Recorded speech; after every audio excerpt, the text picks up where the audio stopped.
नमस्कारम। सर्वमंगलमांगल्ये शिवे सर्वार्थसाधिके शरण्ये त्र्यंबके गौरी नारायणी नमोस्तुते। नारायणी नमोस्तुते। या देवी सर्वभूतेषु बुद्धिरूपेण संस्थिता नमस्तस्यै नमस्तस्यै नमस्तस्यै नमो नमः। या देवी सर्वभूतेषु विद्यारूपेण संस्थिता नमस्तस्यै नमस्तस्यै नमस्तस्यै नमो नमः। या देवी सर्वभूतेषु शक्तिरूपेण संस्थिता नमस्तस्यै नमस्तस्यै नमस्तस्यै नमो नमः।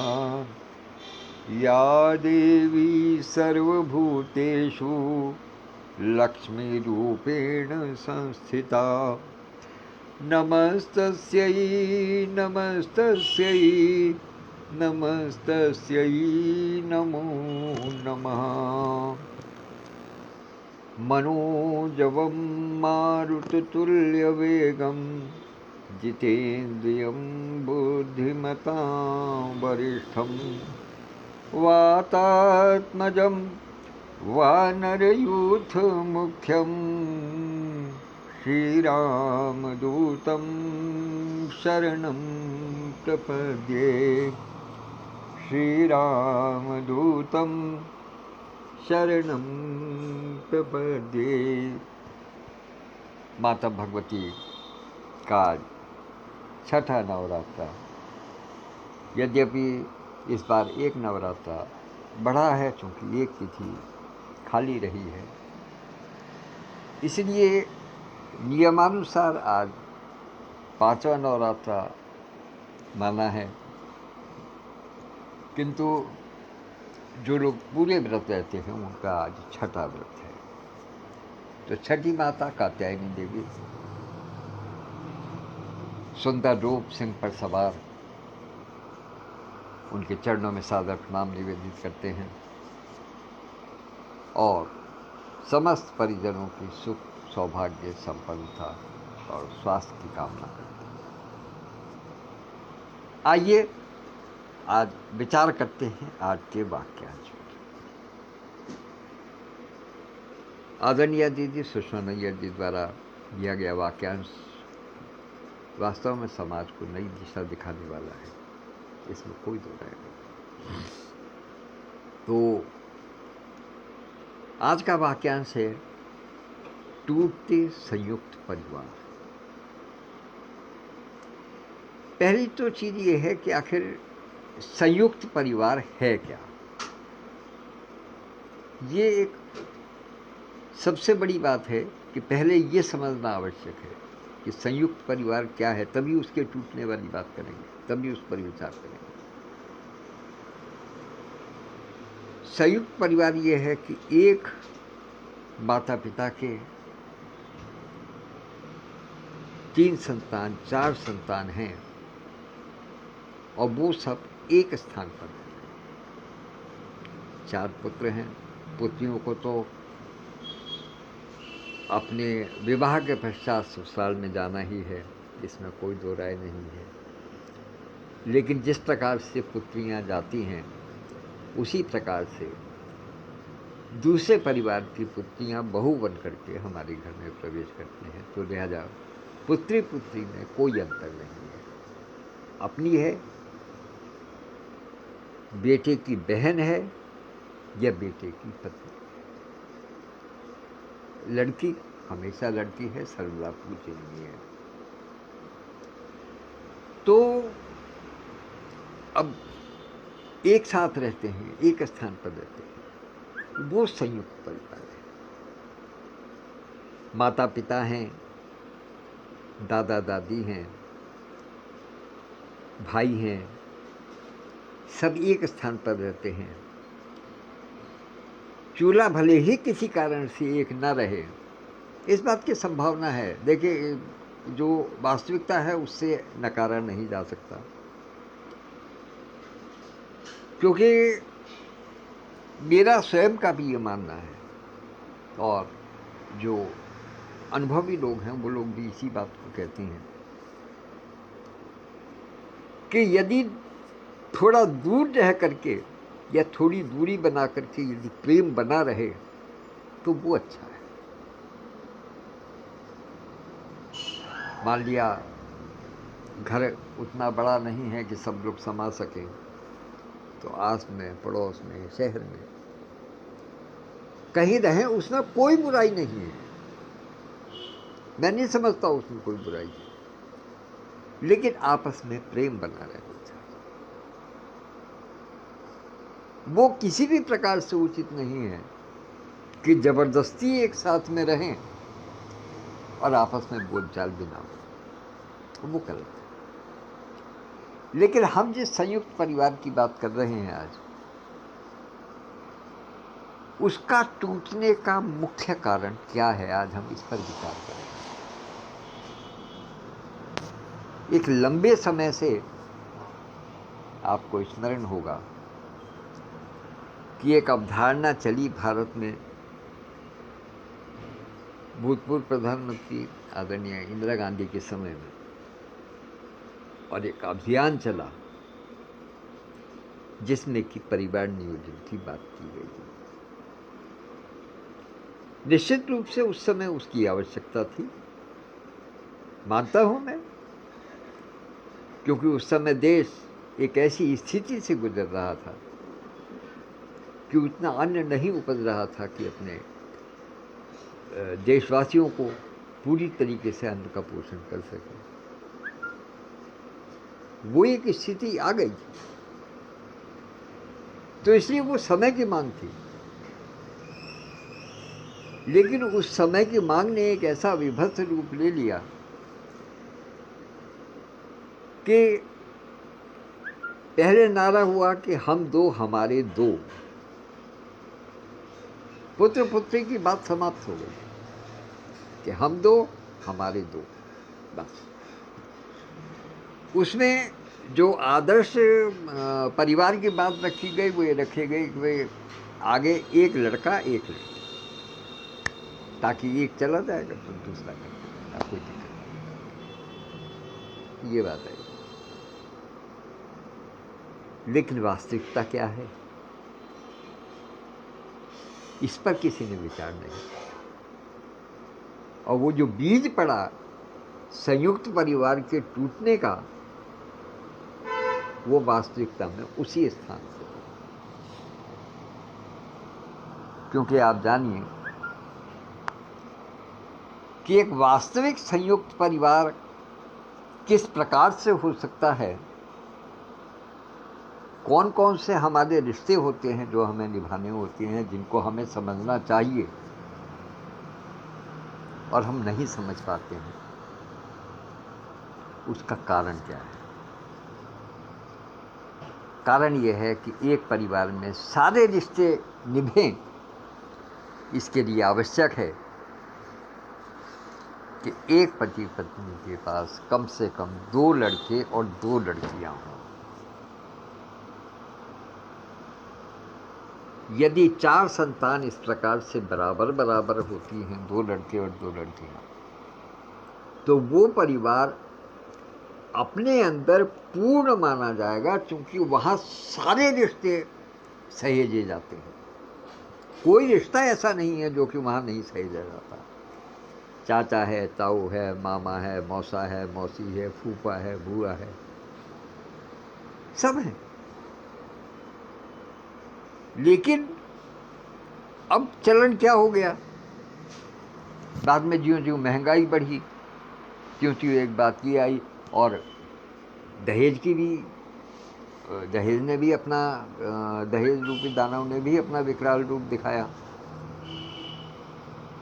तो फिर बाद में स्थिति क्या आई कि बस एक लड़का हो तो और लड़की हो तो। अब केवल एक के माध्यम से ये बताइएगा कि कौन सा रिश्ता निभेगा। कुछ एक विचार कहीं कहीं लोगों के मन में ये भी रहा कि जो जैसे 2 भाई हैं या 3 भाई हैं या 4 भाई हैं आपस में, तो उनकी जो पैतृक संपत्ति थी वो आपस में बंट गई। निश्चित रूप से सबको बराबर बराबर हिस्सा मिलना था। तो आगे आने वाली पीढ़ी के दिमाग में ये बात आई कि यदि हमारी अधिक संतान होगी तो उसमें ही बटेगी, तो फिर अब क्या दे पाएंगे। महंगाई इतनी है कि हम एक को ही पढ़ा करके अच्छा योग्य बना लें, वही बहुत है। लेकिन इन सब चीज़ों में कहीं एक और बीज पड़ गया। एक संतान को पढ़ाने में, अब मैं आपको दोनों चीज़ें बता रहा हूँ, लड़का है या लड़की है, दोनों। मान लिया एक लड़का है, एक बच्चे को पढ़ाने में आपने अपने पूरा जीवन लगा दिया। नतीजा यह है कि जो ही उसको बाहर की हवा लगी,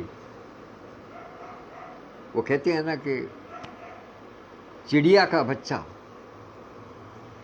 जब तक उसके पंख खुलते नहीं हैं, जब तक वो आकाश की ओर देखता नहीं है, तब तक तो वो घोंसले में है।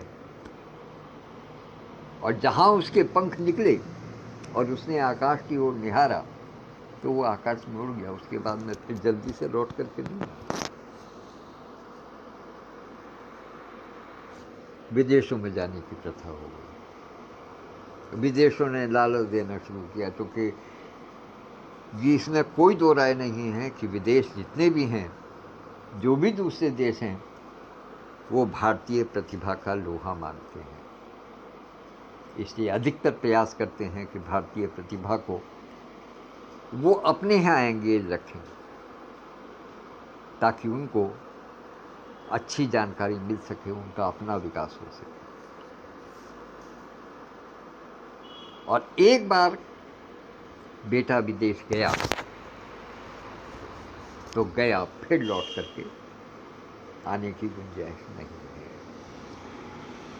संपर्क बनाए रखेगा, बहुत सुशील होगा, सुसंस्कृत होगा, अच्छे संस्कार उसके अंदर होंगे, तो वो अपने परिवार से संपर्क बनाए रखेगा।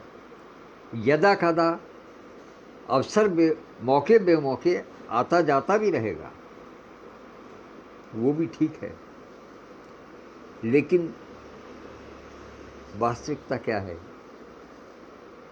कि जिस माता पिता की वो संतान होता है, उसके दिल से पूछिएगा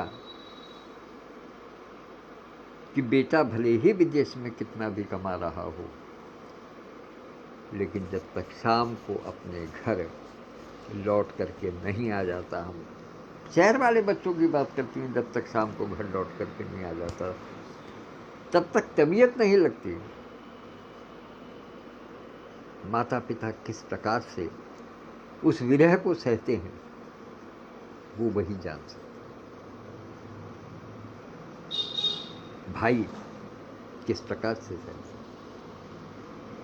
बहुत सी बार स्थिति ऐसी आ जाती है कि माता पिता में से किसी का शरीर शांत हो जाता है, तो स्थिति ये होती है कि विदेश से आने वाले को समय लगता है, तुरंत कई बारी नहीं आया जाता। उस विडंबना को, उस कष्ट को, उस वेदना को जिस परिवार के साथ में होती है वही जानता। इन सब बातों को भी छोड़ दीजिएगा, एक और नई बात है। मैं अभी कल ही एक वीडियो देख रहा था, यूट्यूब पे आया था। उसमें दिखाया कि एक पत्नी ने अपने पति से कहा कि मैं अब सास ससुर के साथ में नहीं रह सकती, मेरे लिए अलग घर का इंतजाम कर दो, मुझे अलग घर चाहिए किसी भी तरीके से, मैं अब इनके साथ में नहीं रह सकती किसी भी तरीके। कोई सूरत नहीं है कि मैं इनके साथ में रह सकूं। ठीक है, लड़के ने जाकर के दूसरा घर देख लिया, फ्लैट देख लिया, वो उसने आकर के रहने लगे। 3-4 दिन बाद ही उनके यहाँ एक अजनबी आया। उसने आकर के पहले बातचीत की, कहने लगे मैं थका हुआ हूँ, मुझको ज़रा सा पानी चाहिए, प्यास लगी है, पानी दे दीजिएगा। महिला ने पानी ला करके दे दिया। फिर उसने बातचीत प्रारंभ की कि घर में कौन कौन है। उसने कहा कोई नहीं है, यहाँ पे मेरे पति और मैं रहते हैं। कहने लगे अच्छा पति हैं तो उनसे ज़रा बात करा दीजिएगा, उनको बुला दीजिएगा, मैं उनसे मिलना चाहता हूँ। तो उन्होंने कहा कि नहीं, इस समय तो वो ऑफिस में है। नतीजा ये हुआ, जैसे ही उसे पता चला कि वो घर में लड़की अकेली है, बहू अकेली है, उसने तुरंत उसकी इज्जत पे हाथ डाला और उसको नष्ट भ्रष्ट करके वो वहाँ से जाने लगा। जैसे ही वो जाने लगा तुरंत ही उसका पति आ गया। इत्तेफाक की बात पूरी हो रहा है। बाद में उसकी जो पुलिस रिपोर्ट कराई, जो भी कुछ कराया, वो सारा कुछ हो गया। लेकिन उसके बाद में उसने अपनी पत्नी को कहा कि ये सब इस बात का परिणाम है कि तुमने अलग रहने की ठानी। अगर माता पिता के साथ में रही होती, जिस घर में हम पहले रह रहे थे, यदि उसमें रहे होते माता पिता के साथ, तो इसकी नहीं, किसी की भी ऐसी हिम्मत नहीं हो सकती थी कि तुम्हारे साथ कोई दुर्व्यवहार कर सकता। नाना नानी दादा दादी के पास में रह करके बच्चे वो सब कुछ सीख जाते हैं जो कि एकल परिवार में केवल माता पिता के साथ में रह करके नहीं सीख पाते। क्योंकि उसका एक सबसे बड़ा कारण और भी है कि आजकल समाज में अपने स्तर को बनाए रखने के लिए, अपने स्टेटस को बनाए रखने के लिए अधिकतर सब लोगों की ये इच्छा होने लगी है कि पति पत्नी यदि पढ़े लिखे हैं, समर्थ हैं, तो वो नौकरी कर लें। नौकरी पर जाने सारे बच्चे, सारे माता पिता जब नौकरी पर चले जाते हैं तो बच्चों को संस्कार कहाँ से मिलेंगे अगर दादा दादी साथ में नहीं रहेंगे तो? चाचा चाची, ताऊ ताई, यदि कोई परिवारिक जन साथ में नहीं रहेगा, संयुक्त रूप से नहीं रहेगा, उनकी देखभाल नहीं करेगा, तो वो किस प्रकार से पलेंगे? वो फिर उनमें अकेले ही रहने की आदत पड़ जाएगी और वो फिर आगे विघटन का कारण बनेगी।